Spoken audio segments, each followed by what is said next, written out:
Right, so this data here, it shows us the number of recessions this data over here, it shows us 11 recessions, and the first being in 1953.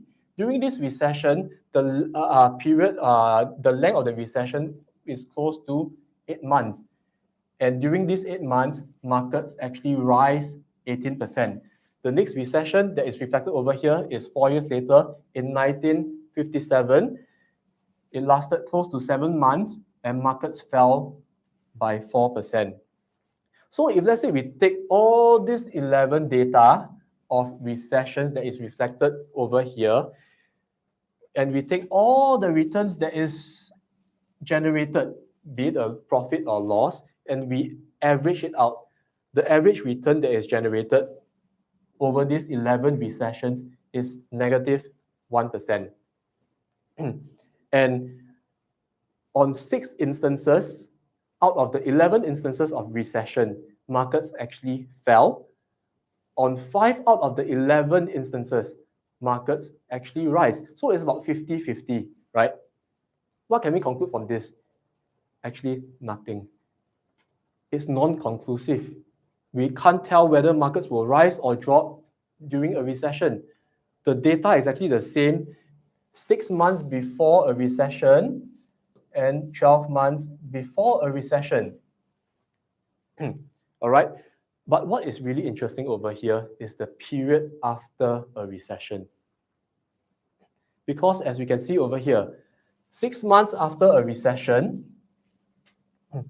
the average return that is generated is 7%. And 82% of the time, markets rise. 12 months, 16% compounded cumulative return, and 91% of the time, markets actually rise. 2 years after, 20% return, 82% of the time, markets actually rise. So ladies and gentlemen, you may be having this thought in your mind. If the data shows this, why not let's just invest after a recession? I mean, I've had that thought as well, and I've consulted our investment team. Unfortunately, the truth and the fact is that we do not know when a recession will start and when a recession will end. And the length of a recession varies. So it is really almost impossible to time and beat the market. So right now, after showing you all this data, if you still believe in timing the market, allow me to run through with you a very short simulation. Consider this, markets are actually on a decline. And during this period in time, it is not unusual when investors feel jittery and they do not dare to invest and they do not dare to go into the market. But look at what happens after that. Markets started to rise very, very strongly. And during this time, because investors start to develop the fear of missing out, they start to invest. And some even invest with monies that they do not have. And look at what happens after that. Markets decline sharply. And because they do not want to lose too much money and they want to minimize their loss, they start to liquidate their investment on impulse. And look at what happens after that. It goes up very, very sharply. And at this point in time, because when you look at historical prices, it is at an all-time high. So people are saying that, a correction may be happening. It is not a good time to invest as well. But look at what happens after that. Markets continue to rise and investors start to develop the fear of missing out again. They invest and markets go down and eventually they say that they are not cut out for investing.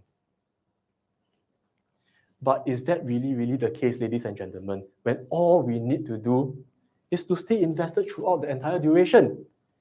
When we look at this chart on hindsight, it's really not difficult to say that we should buy at this point and sell at all this point. However, I've showed you so many data and run through a mini simulation with you to show you and to educate you how difficult it is to time the market.